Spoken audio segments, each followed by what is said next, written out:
Last night I had a dream that I was standing outside the entrance of this building, and to the left of me was a concrete patio in which these two young women were sitting on the ground and talking. Well, I realized that I was lucid, and I looked around thinking, okay, do they know that I know that it's a dream yet? Or do I actually have to, do something to let them know that I know that this is a dream? So I go up to the two young women and I ask one of the questions that I normally have to ask myself. I guess I was being sarcastic. Like, I tell people, this is how you know that you're in a lucid dream. Think about what you were doing 30 minutes ago. If you cannot remember what you were doing 30 minutes ago, then you're probably dreaming. Well, I knew that I was dreaming, but in a sarcastic way, I went up to the young women and I said, hey, what were we doing 30 minutes ago? I was challenging them to fill in the gap of what we were doing 30 minutes ago, because maybe whenever you're dreaming, maybe you're always in this dream state or whatever, and you're always doing something, and you're only aware of doing something every once in a while, and you just couldn't remember what you were doing 30 minutes ago. So I asked the girls, I said, what were we doing 30 minutes ago? And they looked at me in the type of way that you look at someone who's being sarcastic to you. They looked at me in a very kind of angry, annoyed way, and they couldn't answer me. I'm like, come on, what were we doing? What were we doing 30 minutes ago? And they couldn't answer, and so I'm like, you know what, whatever, I don't care anymore. And so I get up from the ground, because I had sat on the ground to talk to them, and I go into the entrance of the building, and right at the door is this man coming out, and for some reason I said, is it you? Are you the one that's controlling the dream? Or if you scratch the side of your face, are those two girls over there going to scratch the side of their face too? And so he scratched the side of his face, and simultaneously, the girls scratched the side of their face. And if you don't know what this reference is, then go back to one of my past videos. It just shows that he was controlling them or whatever. And then all of a sudden, I went from having a lucid dream to having a sleep paralysis. So I'm in my actual bed having sleep paralysis. This is my first time that I've switched over directly from a lucid dream into sleep paralysis. And the guy who scratched the side of his face is sitting next to my bed on the ground. And I can feel things on top of my bed moving, and everything was trying to scare me. And I was really angry with the guy, and the guy was really angry with me. And he told me, he said, all of your nightmares are about to become a reality. And I said, no, they're not. Go away. And when I said, no, they're not, go away, he went away. He went away. I didn't sense his presence in the room at all. And the things that were moving my covers around on the bed or pushing me into the bed were gone. But when I woke up, I'm like, wow, what a line. What a line. All of your nightmares are about to become a reality. That's like, God, that's so crazy. That's so mean.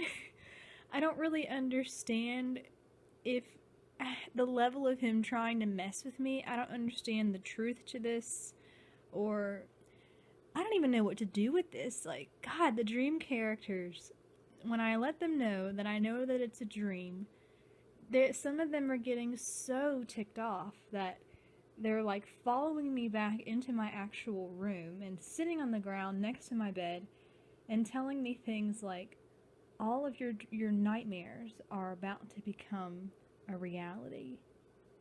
God, and I think of some of the nightmares that I've been having nightmares about aliens. I'm having nightmares about those things from the hollow earth theory that have really long noses. This isn't a lucid dream, but it's just a dream that I had after looking up the hollow earth theory and some of these species of things that are supposedly under the ground. One of these entities are like these very fat humanoid people with long noses and kind of honk whenever they talk or laugh, and they are very cocky, but they're actually kind of just dumb and not very smart, and they always think they're going to take over, but they're just not smart enough to do that kind of thing. But I had a dream that I was at my grandparents' house, and this group of people knocked on the door, and I answered the door, and they asked for this person's name. And I said, I don't know who that is. They don't live here. Well, then they pushed their way into my grandparents' house. And I'm like, well, God, now they're going to rob the house. And they push their way through, and they start going to the back of the house. And I go into my purse because I know I have a stun gun in my purse. Well, I go and I corner the thing with the long nose in my bathroom. And it went to a game from me cornering it to it grabbing me by both of my arms and holding me in the air, and then me taking my stun gun and putting it to his temple and stunning the side of his face. Because the story that I read about these things is that they put this instrument to your temple and it starts to mess with your head. And I guess that was a significant thing for me, like, to remember, because I took my stun gun and I put it to the side of his head and started to stun him. And then the dream switched over to where the entity is from, which was a very war-torn zone. I was in this type of vehicle that was a ball, except the center of the ball didn't move, but the outside of the ball moved. And there were like missiles going off all around me, and there were advertisements floating in the air. Just like instead of billboards, just ads were in the air, and I looked to my right, and there's these buildings that are just getting bombed constantly, and the weird ball that I was in took me to this facility, and I wasn't really a person anymore. I was more of an observer, and there was a team in the facility, and they were saying, man, we really needed her. We needed her for her, like, I don't know, she would have been able to help us with this, with our community or team. And I remember thinking, well, the way to ask for help isn't to kidnap people, because in the dream it was supposed to make sense now that they came into the house to kidnap me.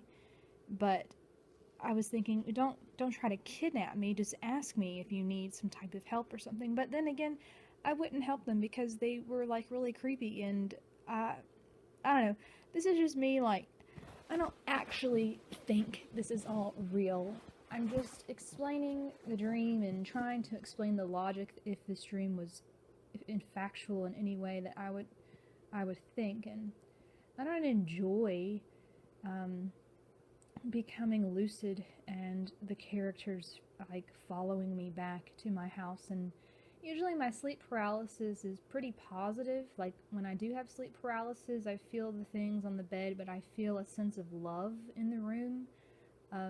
Sometimes, like, my last episode of sleep paralysis, I am recovering from surgery, so I've been at my grandparents' house a lot. They've been taking care of me. My last episode of sleep paralysis was this woman who, it felt like the energy of my mother, getting in bed next to me and rocking me back and forth, just saying, I love you, I love you, I love you, over and over again. It still scared the shit out of me. I hated it, but it was a good positive type of feeling.